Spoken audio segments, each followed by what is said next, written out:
Your truck broke down 6 miles from the highway. It is 107 degrees. You finished the last of your water an hour ago, and your phone has no signal. Right now, at this temperature, your body is losing roughly 1 liter of water every hour through sweat and breathing, and you do not feel most of it leaving. Within 3 to 4 hours, your thinking will start to cloud. Within 12 hours, your kidneys could begin to shut down. Most people who die in desert environments die within the first 36 hours, and the cause is almost always the same. They did not know how to read the ground for hidden moisture. Because here is the part nobody tells you: the desert is not dry. Not entirely. Water is there, underneath you, held in rock, stored in sand, signaled by every living thing that survives out here. The difference between life and death is knowing where to look.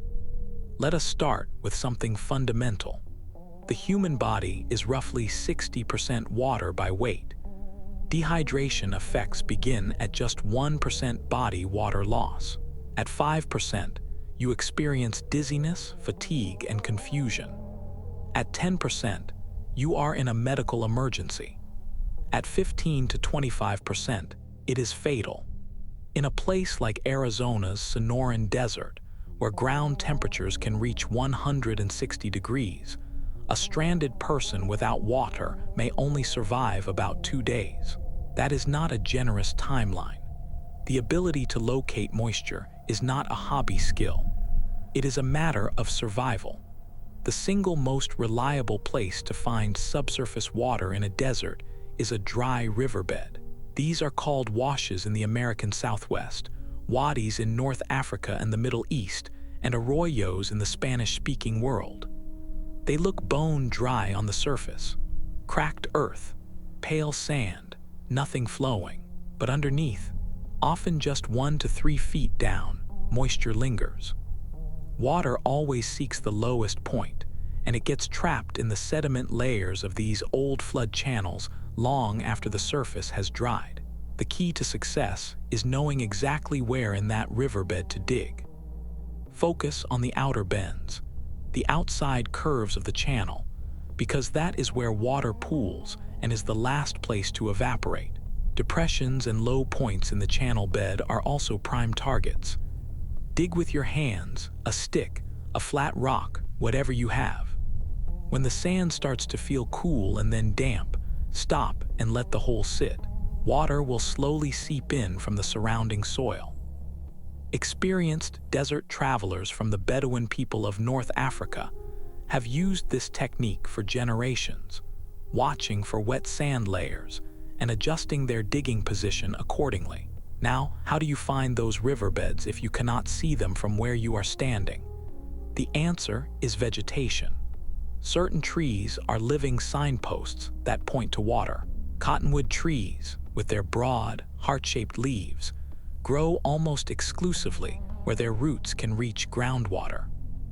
Early pioneers crossing the American West used cottonwoods as reliable water indicators. The Fremont cottonwood, common in the Mojave and Sonoran deserts, can grow to 90 feet tall, and its roots must stay connected to subsurface moisture to survive. Willow trees are equally dependent on water. If you spot either species on the horizon, change your course and head toward them.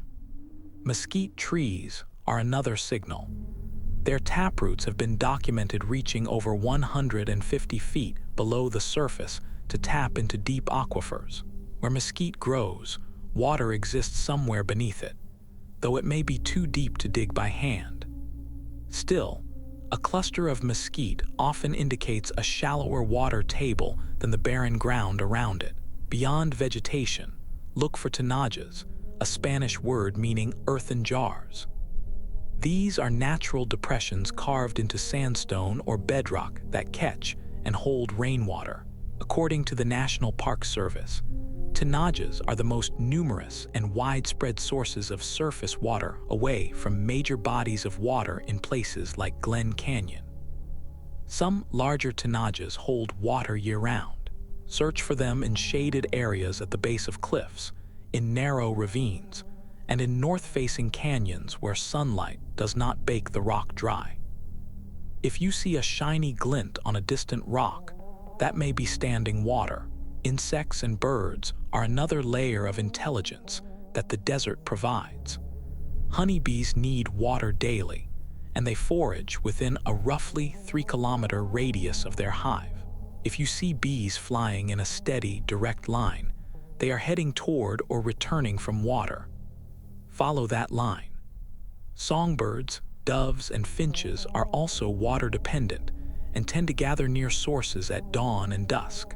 If you suddenly notice a concentration of bird activity or insect life in an otherwise barren area, pay attention. There is a reason those animals are there, and it is almost certainly water. One thing to address directly: the Hollywood idea of cracking open a barrel cactus for a refreshing drink. Do not do this. Most cactus species contain acids and alkaloids that will cause nausea, vomiting, and diarrhea, which accelerates dehydration and can be fatal in your condition. Only one species, the fishhook barrel cactus, contains fluid that is somewhat tolerable in very small quantities, and even that is a last resort. If you are near prickly pear cactus, the pads and fruit can provide some hydration since they are about 85% water, but this is supplemental, not a replacement for actual drinking water. The solar still is another technique that sounds great in theory, but requires honest expectations.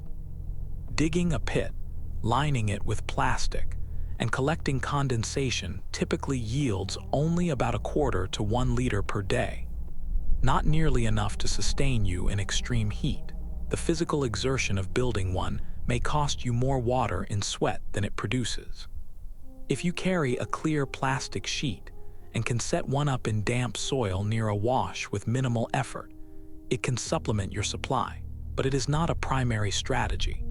What matters more than any single technique is how you manage yourself. Travel during dawn and dusk. Rest in shade during peak heat between 10 in the morning and 4 in the afternoon. Keep your clothing on. It slows moisture loss from your skin. Breathe through your nose instead of your mouth. These behaviors can cut your water loss in half and give you the time you need to locate a source. The desert rewards those who pay attention. Every insect flight path, every green leaf against brown earth, every subtle dip in a dry riverbed is a sentence written in the language of water. Your job is to learn to read it. If this information was useful, share it with anyone who hikes, camps, or drives through arid country. Subscribe and turn on notifications so the next time we cover a survival topic, you are the first to know. Because in the desert, what you know before you leave the pavement determines everything that happens after.